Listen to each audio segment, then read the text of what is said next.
اما بعد، طلبہ عزیز، حضرات علماء کرام اور میرے محترم بزرگوں اور بھائیوں، آج ایک عرصے کے بعد آپ کے علاقے میں مولانا ذل الرحمن کا ماشاءاللہ عظیم الشان گھر، مدرسہ، گاؤں آنا ہوا۔ بہت خوشی ہوئی سب سے مل کر، بہت اچھا لگا۔ مولانا نقیب الامین کو بھی بہت دن کے بعد دیکھا۔ ماشاءاللہ انہوں نے اپنا جسم کم کیا ہے، یہ بہت اچھی بات ہے۔ ان کے والد رحمۃ اللہ علیہ، اللہ ان کی قبر کو نور سے بھرے۔ اور ارے چل رہا ہوگا، تمہارے اوپر تو نہیں چل رہا ہے، تم وہاں سے اٹھ کے آ گئے۔ اب کیا تھا میرے ذہن میں، اسے نکال دیا، آ گئے وہاں سے۔ اللہ ان کے والد کی قبر کو نور سے بھرے۔ بہت ہی باکمال آدمی تھے اور انتہائی محبت مجھ سے کرتے تھے۔ میں اڑیسہ آیا، حضرت مولانا مرحوم بہت بیمار تھے، اسپتال میں داخل تھے، ڈاکٹر مایوس تھے اور وہ خود بھی مایوس تھے اپنی زندگی سے۔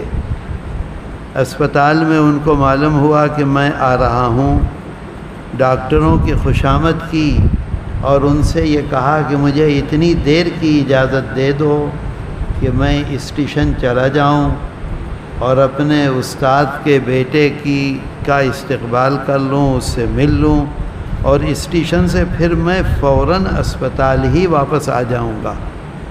ان کی بے چینی اور بے قراری ڈاکٹروں نے جب دیکھی تو ان کو اجازت دے دی۔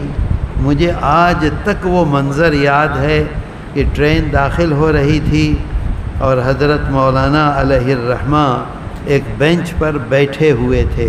ان کے اندر یہ سکت نہیں تھی کہ وہ کھڑے ہو جائیں، لیکن دیکھ رہے تھے۔ میں اترا گیا، کھڑے ہو کر شاید مصافحہ نہیں کر سکے، بیٹھے بیٹھے کیا، اور مجھ سے یہ کہا کہ صرف تم کو دیکھنے کے لیے آیا تھا، ڈاکٹروں سے اتنی ہی اجازت میں نے لی تھی اور اب میں اسپتال واپس جا رہا ہوں۔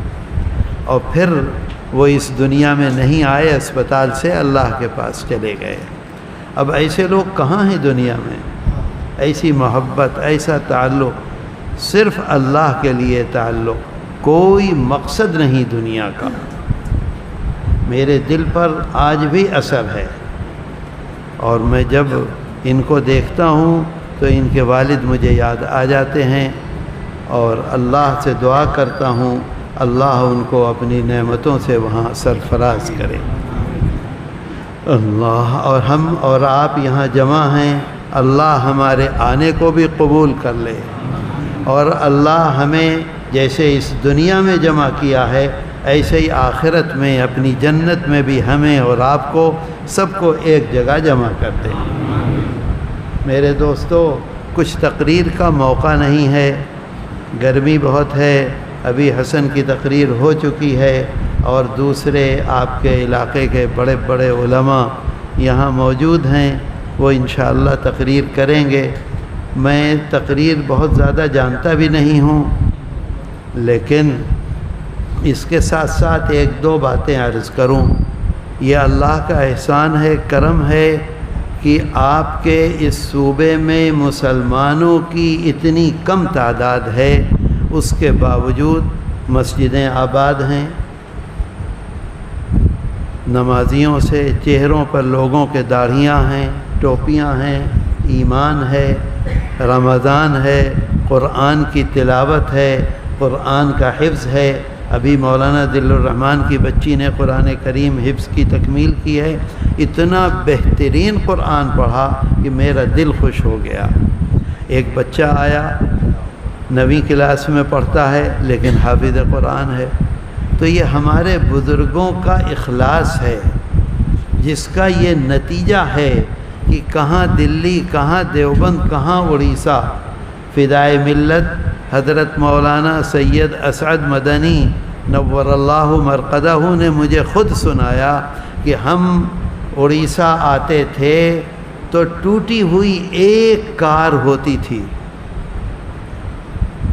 خراب، کس جگہ خراب ہو جائے کچھ پتہ نہیں، اور مولانا اسماعیل صاحب رحمۃ اللہ علیہ اور ان کے والد مولانا سراج الساجدین اور مولانا غفران کے والد جلال صاحب، یہ لوگ ساتھ ہوتے تھے اور اس ٹوٹی ہوئی کار میں گاؤں گاؤں سڑکیں نہیں لے کر جاتے تھے۔ میں ایک دفعہ بھائی صاحب کے ساتھ آیا تو 5-6 کاریں تھیں ساتھ میں، تو مجھ سے فرمانے لگا کہ دیکھو آج اس اڑیسہ میں 5-5 کاریں ہمارے ساتھ چل رہی ہیں، میں آتا تھا ٹوٹی ہوئی ایک کار ہوتی تھی، مولانا اسماعیل ہوتے تھے، مولانا سراج الساجدین ہوتے تھے، جلال صاحب ہوتے تھے، جلال صاحب کلکتے میں کام کرتے تھے کاروں ہی کا، وہ کسی سے کار مانگ کر لے آتے تھے اور اسی کار سے 2 دن 3 دن لیے گھومتے تھے۔ آج اللہ کا شکر ہے گاؤں گاؤں مدرسے ہیں، گاؤں گاؤں مسجدیں ہیں، موٹریں ہیں، کاریں ہیں، ایئر کنڈیشن کاریں ہیں، ہم اس وقت چل رہے ہیں وہ بھی ایئر کنڈیشن، ہمارے ساتھ ساتھ ایک کار چل رہی ہے وہ بھی ایئر کنڈیشن، پسینے کا نام و نشان نہیں۔ ایک دفعہ یہاں فساد ہوا تھا، میں اسی زمانے میں آیا تھا بھائی صاحب کے ساتھ، بہت دن ہو گئے، میرا خیال یہ ہے کہ 30-35 سال ہو گئے۔ ہوائی جہاز سے ہم آئے، دن بھر فساد زدہ علاقے میں گھومتے رہے، شام رات میں کٹک پہنچے تو جمعیت علماء ہند کے اس زمانے کے جنرل سیکریٹری تھے مولانا اسرار الحق قاسمی، ان کا رنگ بہت ڈھکا ہوا تھا، کالے تھے، تو ہم تینوں آدمی، بھائی صاحب، میں اور مولانا اسرار الحق، ہم دن بھر گھومے۔ خدا جی نے کہاں فساد ہوا تھا یہ تو یاد نہیں۔ رات میں جب ہم کٹک پہنچے تو اتنی گرمی تھی، اتنی گرمی تھی، اتنی گرمی تھی، الامان الحفیظ پنکھے کے نیچے کھڑے ہوئے تو ایسا لگتا تھا پنکھا چل ہی نہیں رہا ہے، اس میں ہوا ہی نہیں ہے۔ تو مولانا اسرار مجھ سے کہنے لگے، بابو کہتے تھے مجھ کو، کہنے لگے بابو اگر 8 دن یہاں رہ جاؤ تو میرے اور تمہارے رنگ میں کوئی فرق نہیں رہے گا۔ ایسی گرمی، اللہ اکبر۔ تو اللہ کا شکر ہے اس علاقے میں کام ہو رہا ہے، ہمارے اکابر کی خدمات کا یہ نتیجہ ہے، ان کا اخلاص، ان کی للہیت۔ اگر وہ اخلاص ہم پکڑنے کی کوشش کریں گے تو ہی کامیاب ہو سکیں گے، نہیں تو کامیاب نہیں ہو سکتے۔ کیا اس زمانے میں علماء نہیں تھے؟ دنیا میں بڑے بڑے علماء تھے، لیکن ہمارے اکابر نے جو کام کیا، آج دنیا میں اس راستے پر جو بھی چل رہا ہے وہ کامیاب ہو رہا ہے۔ آخر سبب آپ دیکھ لیجئے اپنے علاقے میں، آپ چلے جائیے بنگال میں، آپ چلے جائیے جھارکھنڈ میں، آپ چلے جائیے بہار میں، بڑے بڑے مدرسے تھے، 800 طلبہ تھے، بخاری شریف، ترمذی شریف، مشکات شریف، ہدایہ اولین، ہدایہ آخرین، تمام جماعتیں موجود تھیں، اور ان مدارس نے پیسے کے لیے جب گورنمنٹ کے کیا کہتے ہیں اسے بورڈ، جب گورنمنٹس کے بورڈ سے الحاق کیا، کیونکہ یہ چندے پر چلنے والے، مسلمانوں کے پیسوں سے چلنے والے، غریبوں کے پیسے سے چلنے والے، یہاں تنخواہ کیا ملے گی 10,000 15,000، وہاں تنخواہ کیا ملے گی 80,000 90,000۔ تو جن مدرسوں نے الحاق کیا بورڈ سے، گورنمنٹ سے، آج وہاں اردو کی پہلی اور فارسی کی پہلی پڑھنے والے بچے نہیں ہیں، نہیں ہیں۔ کیوں؟ آخر کیا وجہ ہے؟ کیا کمال ہے ان مدرسوں کا؟ چل رہے ہیں، چل رہے ہیں، بڑھ رہے ہیں، بڑھ رہے ہیں، اور گورنمنٹ ان کو پیسہ دے رہی ہے، سب کچھ ہو رہا ہے، لیکن ان کا نام و نشان ختم ہو گیا۔ آپ چلے جائیے بنگال میں، ایسے مدرسے موجود ہیں کہ 80% اس میں غیر مسلم بچے ہیں۔ حضرت مولانا طاہر صاحب، حضرت مولانا عبدالحق صاحب، حضرت مولانا احمد علی صاحب، اتنے بڑے بڑے علماء جس مدرسے سے نکلے، وہاں آسام میں ہے عاصم گنج دارالحدیث، دارالحدیث کے نام سے وہ جانا جاتا ہے۔ آج یہ عالم ہے کہ جب گورنمنٹ نے وہاں مقرر کر دیا ہے عورتوں کو پڑھانے کے لیے، تو مولانا سفیان ابھی ہیں، وہ ریٹائر ہو گئے 1 سال پہلے، اور وہ حافظ صاحب کا کیا نام ہے؟ حافظ حسین۔ یہ لوگ اپنی جیب سے ان 2 عورتوں کو پیسہ دیتے ہیں کہ تم گھر رہو، ہم تمہاری تنخواہ دیں گے، للہ تم مدرسے مت آؤ۔ اور بنگال میں مدرسے ہیں 35%، اساتذہ میں 34% عورتیں وہاں پڑھانے والی ہیں۔ میں نے اپنی آنکھوں سے دیکھا ہے اس عورت کو، بلاؤز پہنے ہوئے ہے یہاں تک کا، یہ سارا پیٹ کھلا ہوا ہے، یہاں تک اس کی آستین ہے، یہ سب کھلی ہوئی ہے، پیچھے ساری کمر کھلی ہوئی ہے، اور مدرسے کی مدرسہ ہے، وہ پڑھا رہی ہے۔ کیوں؟ صرف اس وجہ سے کہ انہوں نے اس راستے کو چھوڑا جو ہمارے اکابر نے راستہ دیا تھا۔ کیا تھا آخر ان کے اندر؟ کمال کیا تھا؟ کیا خوبی تھی؟ آج تک ساری دنیا میں ابھی بنگلہ دیش سے آ رہا ہوں، آپ نے دیکھا ہوگا مدرسہ عالیہ کلکتہ، مولانا سہول احمد صاحب عثمانی یہیں بھاگلپور کے رہنے والے تھے۔ مدرسہ شمس الہدیٰ پٹنہ، جس زمانے میں وہاں پڑھاتے تھے، سن 20 سے سن 34 تک انہوں نے پڑھایا، اس زمانے میں 800 طلبہ تھے۔ اور آج آپ لوگ جب جائیں پٹنہ، وہ محلہ ہے جہاں وہ رہتے ہیں، کیا نام ہے اس کا؟ حسن حاجی، وہ والے حاجی بلال، حاجی بلال ہیں، آپ چلے جائیے ان کے گھر کے سامنے وہ مدرسہ ہے، آپ یہ محسوس کریں گے کہ یہ انتہائی ویران کوئی جگہ ہے۔ اور اس مدرسہ قائم کیوں ہوا وہ آپ کو بتلاؤں۔ کچھ لوگ اپنے جنازے کو لے کر سڑک پر بیٹھے ہوئے تھے صبح سے، کیونکہ اس ملک میں جنازے کی نماز پڑھانے والا نہیں ملتا تھا۔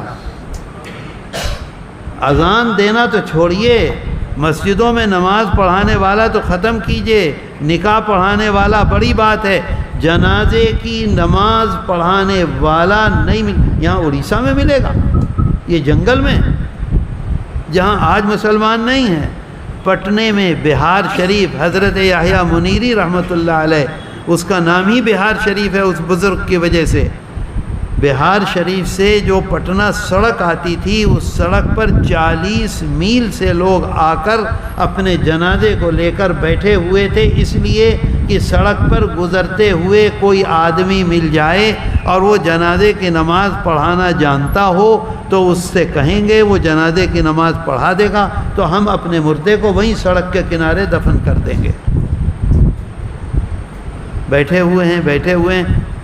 یہ جو شمس الہدیٰ ان کے والد تھے، سید شمس الہدیٰ، ان کا نام میرے اس وقت ذہن میں نہیں ہے، یہ جج تھے، بہت پڑھے لکھے آدمی تھے۔ یہ اپنی کار سے گزر رہے تھے، اس زمانے کی جو کار ہوتی تھی، لوگوں نے تیری کی مت بولیے، آپ چپ ہی رہیے۔ یہ اپنی کار سے گزر رہے تھے، لوگوں نے ہاتھ دیا، انہوں نے روک لی کار، پوچھا کیا بات ہے؟ کہا آپ مسلمان ہیں؟ انہوں نے کہا کہ جی۔ کہا آپ جنازے کی نماز پڑھانا جانتے ہیں؟ انہوں نے کہا ہاں میں جانتا ہوں۔ تو کیوں؟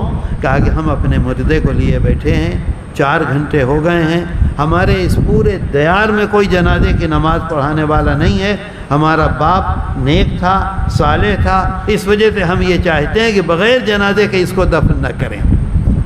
ہم نے یہ فیصلہ کیا تھا کہ 1 دن 2 دن 3 دن یہاں بیٹھے رہیں گے، جب کوئی جنازہ پڑھانے والا ملے گا تب اس کی نماز جنازہ پڑھا کے دفن کریں گے۔ اگر آپ جنازے کی نماز پڑھانا جانتے ہیں تو براہ کرم آ کے اس کی جنازے کی نماز پڑھا دی۔ سڑک پہ، کھلی سڑک پہ، پٹنے سے میرا خیال یہ کہ 80 کلومیٹر کے قریب۔ انہوں نے کہا اچھا 1 لوٹے میں پانی لاؤ، وضو نہیں تھا، وضو کیا، جنازے کی نماز پڑھائی، اور نماز کے بعد پوچھا کہ سبب کیا ہے؟ انہوں نے کہا کہ یہاں کوئی پڑھانے والا ہے نہیں، جانتے ہی نہیں لوگ۔ گھر آئے، بجائے عدالت میں جانے کے، ان کا اپنی کوٹھی تھی، اتنی بڑی کوٹھی ہے، ایک سڑک ادھر سے جا رہی ہے، ایک سڑک ادھر سے جا رہی ہے، یہاں سے وہاں تک وہ اکیلی کوٹھی ہے آج بھی۔ آئے، اس کو وقف کیا، مدرسہ بنایا، سینٹرل گورنمنٹ سے، اس زمانے میں ان کو تصور نہیں تھا، جج تھے، سینٹرل گورنمنٹ سے اس کا الحاق کیا، اسٹیٹ گورنمنٹ سے نہیں۔ مدرسہ بورڈ جو ہوتا ہے یہ اسٹیٹ گورنمنٹ کا ہوتا ہے، سینٹرل گورنمنٹ سے آج بھی اس کے پرنسپل کو تنخواہ 1.5 لاکھ پونے 2 لاکھ ملتی ہے۔ اسی میں مولانا سہول احمد صاحب پڑھاتے تھے، حضرت شیخ الہند رحمۃ اللہ علیہ کے شاگرد تھے، حضرت گنگوہی نور اللہ مرقدہ سے بیعت تھے، اور مجھے یہ بھی معلوم ہوا کہ ان کے خلیفہ تھے۔ جس زمانے میں انہوں نے 14 سال پڑھایا، 800 سے 900 طلبہ تھے۔ آج ایک بھی طالب علم نہیں ہے، جو لوگ کالج میں پڑھنے والے لوگ ہیں وہ وہاں ہاسٹل میں رہتے ہیں، کالج کی تیاری کرتے ہیں، کالج میں جا کے پڑھتے ہیں، نہ نماز ہے، نہ روزہ ہے، نہ کچھ بھی نہیں ہے۔ اور آپ کا یہ مدرسہ شنکر پور کا ماشاءاللہ آج 3-3 4-4 بچے حافظ قرآن ہو رہے ہیں، کیسے؟ کیا کمال ہے، کیا خوبی ہے، کیسے چل رہا ہے؟ حکومتوں کے بڑے بڑے جو خزانے ہیں وہ مدرسوں کو نہیں چلا پا رہے۔ آپ انگلینڈ میں چلے جائیے، آپ امریکہ میں چلے جائیے، آپ افریقہ میں چلے جائیے، آپ پاکستان میں چلے جائیے، آپ بنگلہ دیش میں چلے جائیے، بنگلہ دیش میں عالیہ بورڈ ہے، یہی مدرسہ عالیہ کلکتہ، اور اس کی ایک شاخ تھی سلہٹ میں دیکھ کر آیا ہوں، مین جگہ پر بہت بڑا علاقہ گھرا ہوا ہے، اور اندھیرا، ویرانی، محسوس ہوتا ہے کہ کوئی گورنمنٹ کی برباد عمارت ہے، کچھ بھی نہیں ہے وہاں۔ تو میرے دوستو، ہم کو اس کی کوشش کرنی چاہیے کہ ہمارے اکابر کی جو زندگی تھی اس کو پکڑیں، اس پر عمل کریں، تو ہماری کامیابی ہے۔ اگر ہم اس زندگی کو بھول جائیں گے تو ہماری کامیابی نہیں ہے۔ آج ہم بہترین کپڑے پہنتے ہیں، بہترین صافہ باندھتے ہیں، بہترین چشمہ لگاتے ہیں، اور ہم یہ سمجھتے ہیں کہ بڑا کام ہم کر رہے ہیں۔ یہ آپ ہر مسجد میں نماز کے بعد فضائل اعمال پڑھتے ہیں کہ نہیں؟ اور یہ سمجھتے ہیں کہ قرآن سے زیادہ اہم ہے وہ۔ فضائل اعمال کس نے لکھی تھی؟ بولو بھائی، بولتے کیوں نہیں؟ حضرت مولانا زکریا صاحب رحمۃ اللہ علیہ نے فضائل اعمال لکھی ہے۔ وہ ایک واقعہ لکھتے ہیں اپنی آپ بیتی میں، انہوں نے اپنی زندگی کے واقعات لکھے ہیں جس کو انہوں نے نام دیا ہے آپ بیتی۔ وہ اپنی آپ بیتی میں ایک واقعہ لکھتے ہیں جو تمام مدارس کے بانی ہیں۔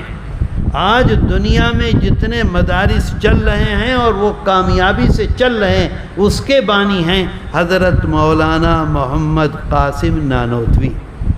اور وہ مدرسہ جو اس راستے پر انہوں نے مدرسوں کو بنایا تھا، جو اس راستے سے ہٹا ہے، جو مدرسہ اس راستے سے ہٹا ہے وہ برباد ہو گیا، مٹ گیا ہے، ختم ہو گیا ہے، کہیں اس کا تصور نہیں۔ میں گیا جھارکھنڈ میں، ایک جگہ ہے صاحب گنج میں گیا میں۔ تقریر سے پہلے کچھ لوگ آئے مجھ سے ملنے کے لیے اور کہنے لگے کہ تمہارے والد کے نام پر ہم نے یہاں ایک مدرسہ بنایا تھا، ہمارے لوگوں نے، ہمارے بڑوں نے، اور وہ تشریف لائے تھے، اور انہوں نے اس زمانے میں 5 روپیہ چندہ دیا تھا، جس پیسے کو ہم نے آج تک محفوظ رکھ رکھا ہے، اور تم ہمارے اس مدرسے میں چلو۔ میں نے ان لوگوں سے کہا کہ بھئی جب ایسا مدرسہ ہے یہاں اور میرے والد نور اللہ مرقدہ نے اس کو قائم کیا تھا، تو اس مدرسے کے ماتحت کیوں نہیں یہ جلسہ ہوا؟ یہ جلسہ باہر کیوں ہو رہا؟ انہوں نے مجھے کوئی جواب نہیں دیا۔ تو میں نے کہا ٹھیک ہے، ہمیں صبح فجر کی نماز سے پہلے جانا ہے۔ جیسے یہاں ہم کو مولانا ذل الرحمان نے کہا، ہم نے ان کی بڑی خوشامد کی کہ ہم نماز پڑھنے چل رہے ہیں، نماز کے بعد ہماری تقریر تھوڑی دیر کرا دو، ہم واپس آ جائیں گے، کھانا کھا کے چلے جائیں گے۔ کسی قیمت پر راضی نہیں ہوئے، نہیں حسن کی تقریر بہت اچھی بات ہے، کیا کریں، مردہ بدست زندہ۔ تو وہاں بھی انہوں نے کہا آخر میں تمہیں تقریر کرنی، تو میں نے کہا اچھا تقریر کے بعد ہم جائیں گے آپ کے ساتھ۔ تقریر سے فارغ ہوئے 12:30 بجے، میں نے کہا چلو چلے۔ اب چلے چلے چلے ایک جگہ رک گئے، وہ کہنے لگے کہ میں نے کہا کہ بھئی کہاں ہے مدرسہ؟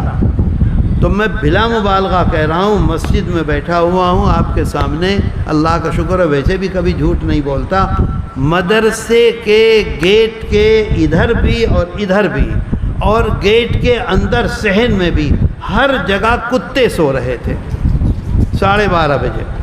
یہ میں نے اپنی آنکھوں سے دیکھا۔ میں کھڑا ہو گیا کہ یا اللہ، میں نے ان سے وہیں کھڑے کھڑے پوچھا، میں نے کہا کیا تم نے اس کا الحاق گورنمنٹ سے کر دیا ہے؟ کوئی جواب نہیں۔ میں نے کہا بولو، تو کہنے لگے ہاں۔ میں نے کہا میں تمہارے مدرسے میں قدم نہیں رکھوں گا۔ وہ سب کے سامنے کہنے لگے کہ تمہارے والد نے جو 5 روپے دیے تھے وہ ہم نے رکھے ہیں، کم سے کم اس کو دیکھ لو چل کے۔ اب مجھے شرم آئی، میرے والد تھے، اللہ ان کی قبر کو نور سے بھرے، اور میں ان کے دیے ہوئے پیسے نہ دیکھوں۔ تو میں نے کہا اچھی بات ہے چلو۔ تو انہوں نے کتوں کو ہٹایا، ہٹانے کے بعد اندر گیا، وہ 5 روپے دیکھے، ایک شیشے کی شیشی میں انہوں نے بند کر کے رکھ رکھے تھے اپنے آفس میں، اور واپس آ گیا۔ اور اس قدر اچھا صبح آ گئے وہ فجر کی نماز سے پہلے میرے پاس، اور کہنے لگے ایک رجسٹر لیے ہوئے، کیا بات ہے اس میں معائنہ لکھو۔ میں نے کہا اتنی زور سے تھپڑ ماروں گا کہ تمہارے دانت باہر نکل آئیں گے، نہیں تو فوراً یہاں سے باہر نکل جاؤ۔ اتنا غصہ آیا مجھے، میں سچ کہتا ہوں، اور اگر ایک لمحے کے لیے رکتے تو میں مارتا ان کو۔ کہ شرم نہیں آتی تم کو؟ اس طرح سے بزرگوں نے اسے برباد کرنے کے لیے کیا تھا۔ تو میرے دوستو، حضرت مولانا محمد قاسم نانوتوی جو تمام مدارس جو اس وقت دنیا میں چل رہے ہیں اور کامیابی سے چل رہے ہیں اس کے بانی ہیں۔ ان کا واقعہ لکھتے ہیں حضرت مولانا زکریا صاحب رحمۃ اللہ علیہ۔ اللہ کس طرح سے اپنے کو مٹایا تھا حضرت نے، کیا اخلاص تھا، کیسی للہیت تھی، کیسا جو کچھ ہے اللہ کے لیے ہے، جو کچھ ہو رہا ہے اللہ کر رہا ہے، میں کچھ نہیں ہوں۔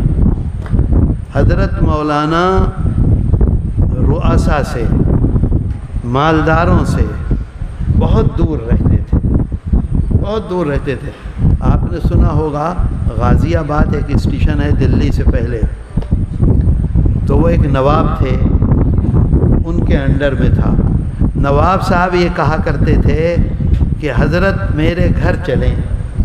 حضرت مولانا نے یہ فرمایا کہ اگر نواب صاحب غازی آباد کے اسٹیشن پر ایک مسجد بنوا دیں تو نواب صاحب کی پالکی میں اپنے کندھے پر اٹھا کر چلوں گا، لیکن اگر مسجد نہیں بنوائیں گے تو میں اس گھر میں قدم نہیں رکھوں گا۔ نواب نے مسجد نہیں بنوائی، نہ آج نواب ہے، نہ ان کی ریاست ہے، نہ ان کی دولت ہے، نہ وہاں مسجد ہے، وہ اپنی قبر میں ہے، اب جو اللہ نے کیا ہو وہ جانے۔ تو ایک رئیس تھے خرجہ کے، وہ حضرت سے تعلق رکھتے تھے اور حضرت کی خدمت میں حاضر ہو کر عرض کرتے تھے کہ میرے گھر چلیں آپ۔ حضرت اپنے مزاج کے مطابق فرماتے تھے کہ نہیں میں تمہارے گھر نہیں جاؤں گا۔ اتفاق ایسا ہوا کہ جنگ ہوئی، وہ جنگ ہوئی جنگ روم اور ترکیہ کی۔ ترکیہ کے لیے ہندوستان کے علماء نے، مسلمانوں نے گھر گھر چندہ کیا۔ اس چندے کا نام تھا سلطانی چندہ۔ دارالعلوم دیوبند نے بھی اعلان کیا،